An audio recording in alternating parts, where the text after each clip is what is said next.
Hey, AG Squared here. Did you know that a toilet is the only appliance that can last you a lifetime?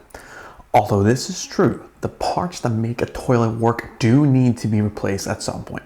In this video, I'll show the easiest thing to replace, which is the fill valve. It's a $9 to $25 job, not something worth $100+ to get a plumber to repair. Anyone can do this. But before that, let me give you a super quick overview of the toilet components. First is the tank lever. This is what you use to flush the toilet. Second, the fill valve. This is what controls when water should fill a tank and how much. Third, the flush valve. This is what feeds water into the bowl. Fourth, the flapper/seal, effectively the gateway between the tank and the bowl. 5, the tank to bowl gasket. This creates a watertight seal between the tank and bowl. 6, the bowl to floor seal. This creates a watertight seal between the bowl and your floor. In another video, I'll show how to replace the flush valve, the flapper, and the gasket. If you find this information useful and know a homeowner, renter, friend, or neighbor that might as well, please share it with them. And as always, like, follow, and or subscribe for more content. Now, some signals that it may be time to upgrade your fill valve include if your toilet tank is really slow to fill or doesn't fill at all, or if the fill valve is making a hissing sound or just in general very loud, or if the fill valve is leaking water, if your toilet is running constantly, or if the fill valve is frankly more than 5 years old. If you're experiencing any of these issues, it may be time to replace that toilet's fill valve. All right, let's get to it. I'll show you step by step how I replace the fill valve in one of the properties my company manages. First step is to shut off the water by turning the valve clockwise. Now, there may be different valve types, but all are very straightforward to shut off. Next, flush the toilet to drain the water from the tank using the lever.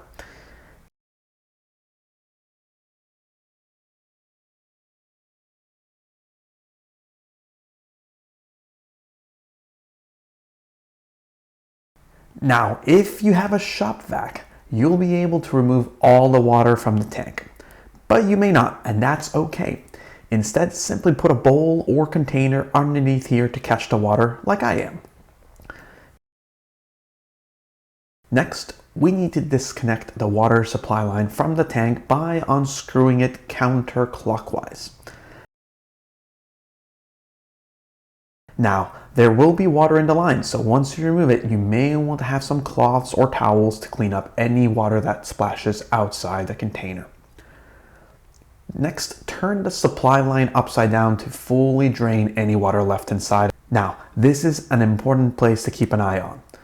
If your valve is not working properly, you might have some water running from the supply line. If that's the case, quickly reconnect the supply line to avoid getting water everywhere. Then, find your main water shut-off valve and turn that off, and come back to this step. I'll post a video showing how to repair a water valve in another video. Okay, so now that we have disconnected the supply line, next we need to detach the fill valve from the tank. This is where our tool comes in handy. You can get this as part of an all-toilet repair kit. All I'm going to do is attach it and rotate it counterclockwise. And once you get it loose enough, you can do the rest with your hand.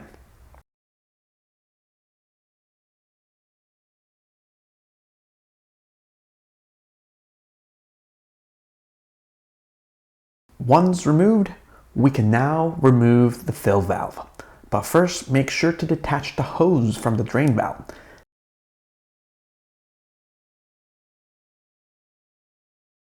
Then the fill valve simply comes off by pulling it off.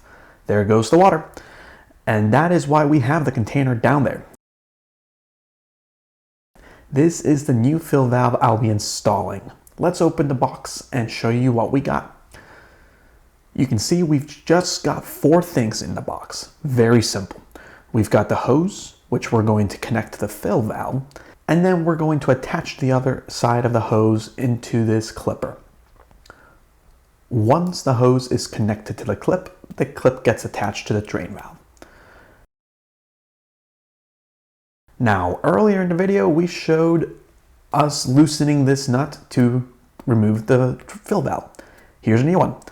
This is what we're going to use to tighten the new fill valve to the bottom of the tank over here. When setting the valve in place, make sure that it sits about 3 inches higher than the top of the drain valve, but not exceeding the actual height of the tank. I already know this is not 3 inches higher than the drain valve, so I gotta make this a little taller. And the way we do that is simply by rotating the fill valve you see there. So let me go ahead and show you how to do that. Okay, I went ahead and did it. All I did was hold on to the top part with my other hand. I grabbed the black part and then I just rotated it until I started seeing this go a little higher. So let's test it out and see how it looks. We'll get this inside of our hole and then I'll hold it in place. I can see that this would close still pretty well and that it's a little higher, but it still doesn't seem like it's 3 inches above the drain valve. So I'm going to make it just a little bit higher. Okay, looking a second time, the fill valve is still underneath the top of the tank and it is definitely 3 inches above the drain valve. I am happy with this. I'll simply rotate the fill valve so that the plug where we'll connect the hose faces towards the drain valve. Now that we've got the fill valve facing in the right direction, it's now time to come down here and tighten our nut to hold the valve in place. With things tightened up, next up I want to connect the hose from the fill valve towards the drain valve. Once the hose is connected to the fill valve, it's a good idea to cut the hose down so that there isn't too much excess. Regular scissors will do the trick for this. Cut it so that it goes slightly past the edge of the drain valve though, because once you have a hose that is too short, there's no way to make it longer. But you can always cut a hose further down in case it's still too long. Once cut to size, take the hose and connect it to the clip. And lastly, connect the clip to the drain valve such that the hose is pointing into the drain valve. This is the final result for installing a new fill valve. The valve is nice and tight.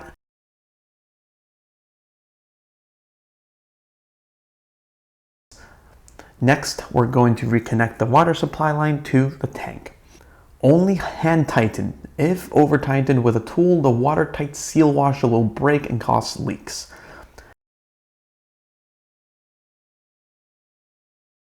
Next, I'm going to turn back the water on by turning the valve counterclockwise. Now for the moment of truth, making sure it actually fills up at the right level and that there are no leaks. The amount of water the fill valve dispenses is controlled by this knob. This may be slightly different on other fill valves, but fundamentally should be similar. For this one, rotating clockwise will result in more water being dispensed, while rotating it counterclockwise will result in less water being dispensed. But let me see how high this fills up to know how much, if any, adjustments need to be made. Alright, we've been waiting for a little bit, but now we can see that the water is getting close to that water line. As long as it doesn't overflow into the drain valve, we'll be good. This one has finished and I'm very happy with this. I'm not going to make any adjustments as it's below the drain valve while being at or above the water fill line. We did it, fam. This new fill valve will be quieter, more reliable, and fill the right amount of water into the tank. And plus, as a bonus, let's be honest, this looks a lot better than that monstrosity. Now, I'm at a house that my property management company oversees, and while I'm here, I wanted to check that the toilet seat was on tight to avoid any wobbling. If yours is loose, it's as simple as lifting these covers up like this to expose the screws. And now it's just a matter of tightening them. Once tightened, be careful when closing the covers. They can be fragile, especially those are plastic. And then there you have it, doing the small things to do right by our clients and tenants. And that's it for this video. Thanks for tuning in. I hope this was useful for you, and remember, knowledge is empowerment. And the next time you have an issue, hopefully this video can help you out and save potentially hundreds of dollars.